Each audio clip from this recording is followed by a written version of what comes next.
अब हम रेप के बारे में बात कर रहे हैं कि रेप कहाँ पे डिफाइन हुआ है।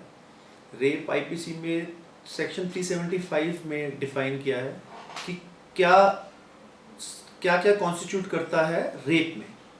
उसके उसके लिए जो सबसे इम्पोर्टेंट है वो है कि क्या if somebody forces himself on someone that is rape। ज़बरदस्ती किसी से, जिसे हम बोलते हैं, करता है तो वो रेप है। किसी को किसी से कंसेंट लेता है या उसका अप्रूवल लेता है किसी धोखे में, वो भी रेप है। अगर किसी कोई भी लड़की है जिसकी उम्र, वो कंसेंट देती है लेकिन उसकी अपनी वो अप्रूवल देती है फॉर सेक्सुअल रिलेशन, बट अगर उसकी उम्र 18 से कम है तो भी वो रेप माना जाएगा। तो इस रेप की जो डिफाइन किया गया है आईपीसी में 375 में, सेक्शन 376 में इसकी पनिशमेंट दी गई है, जिसके अंदर minimum punishment if once rape is proved, जो मिनिमम सजा है इसके अंदर वो 7 साल है। मिनिमम 7 है, depending on the case it can go up to life imprisonment. तो लाइफ इम्प्रिजनमेंट तक ये सजा जा सकती है रेप में। और 2013 में 376 सेक्शन, जो कि रेप की पनिशमेंट के बारे में बात करता है, उसके अंदर 5 और सब क्लॉज, सब सेक्शन जोड़े गए, जो कि 376 A, B, C, D, E। अब हम इन पांचों के बारे में बिल्कुल लिमिटेड बात करेंगे, ताकि इसमें क्या क्या और हो सकता है, क्या क्या सज़ा का प्रोविज़न दिया गया लेजिस्लेचर की तरफ से।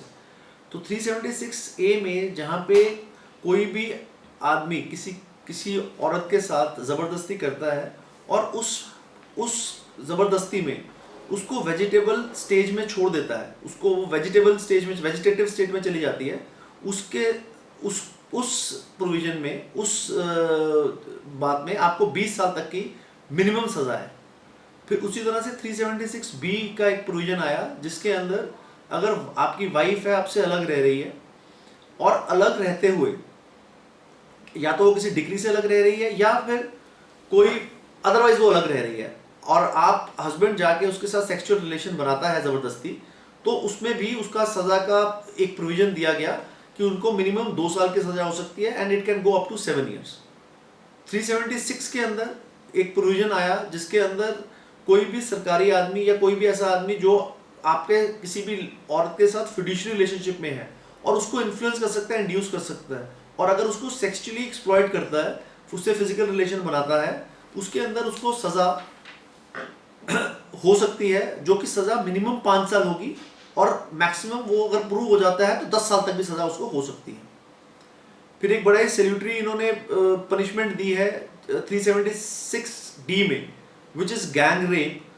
और गैंग रेप एक से ज़्यादा आदमी एक मंशा से किसी औरत के साथ ज़बरदस्ती रिलेशन बनाते हैं फिजिकल, वो गैंग रेप माना जाता है। और उस गैंग रेप के अंदर आपको मिनिमम सज़ा 20 साल है, और अगर मैक्सिमम सज़ा होगी तो you can be imprisoned for all your life. सारी ज़िंदगी आप जेल के पीछे, जब तक आप जिंदा हैं जेल के पीछे रहेंगे। और 376E है, जिसके अंदर अगर कोई भी ऐसा आदमी दोषी पाया जाता है जिसने 376 में या 376A में या D में पहले भी सज़ा उसको हुई है, या उसके ऊपर कोई भी चार्ज पहले भी है, उस अवस्था में उसको सारी ज़िंदगी जेल में रहने की सज़ा दी जा सकती है, which is a minimum punishment. कि सारी ज़िंदगी अगर आपने दूसरा ऐसा कोई भी ऑफेंस कर दिया तो 376E के हिसाब से आप सारी ज़िंदगी जेल में रहेंगे, जब तक आप अपनी आखिरी सांस लेते हैं। अगर किसी के ऊपर भी रेप का एलिगेशन लगता है तो ये बहुत ही सीरियस ऑफेंस है, which is non bailable and cognizable. तो आपको, अगर आप पे एलिगेशन है तो पुलिस बिना वारंट के आपको अरेस्ट कर सकती है। अगर आपको ऐसी कोई भी सूचना मिलती है कि इस तरह का केस, कई बार बहुत फर्जी केस भी डाले जाते हैं, अगर आपको लगता है कि कोई इस तरह का केस आपके खिलाफ है, तो इमीडिएटली आपको कोई, जो भी आपके लीगल ऑप्शंस हैं उनको ज़रूर अवेल करना चाहिए, जो कि है किसी लॉयर को मिलके आगे उनसे सलाह मशवरा करके आगे चलिए, क्योंकि आप इस केस के अंदर अरेस्ट हो सकते हैं, कई बार बिना कुछ करे भी हो सकते हैं। अगर आपको कोई भी नोटिस आता है जिसके अंदर नॉन बेलेबल ऑफेंस आपके खिलाफ लगा है, तो आपको किसी वकील के साथ उसके बारे में सलाह करनी चाहिए, क्योंकि उस नोटिस के ऊपर अगर पुलिस को लगे आपको बुलाने के बाद अरेस्ट भी किया जा सकता है।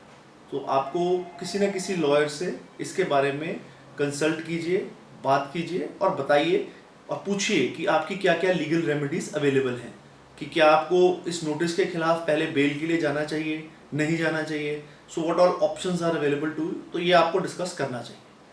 Get expert legal advice with Lorado.com. Hit subscribe on our YouTube channel and click the bell icon to receive notifications. You can also follow our Facebook page and get the latest posts in your newsfeed.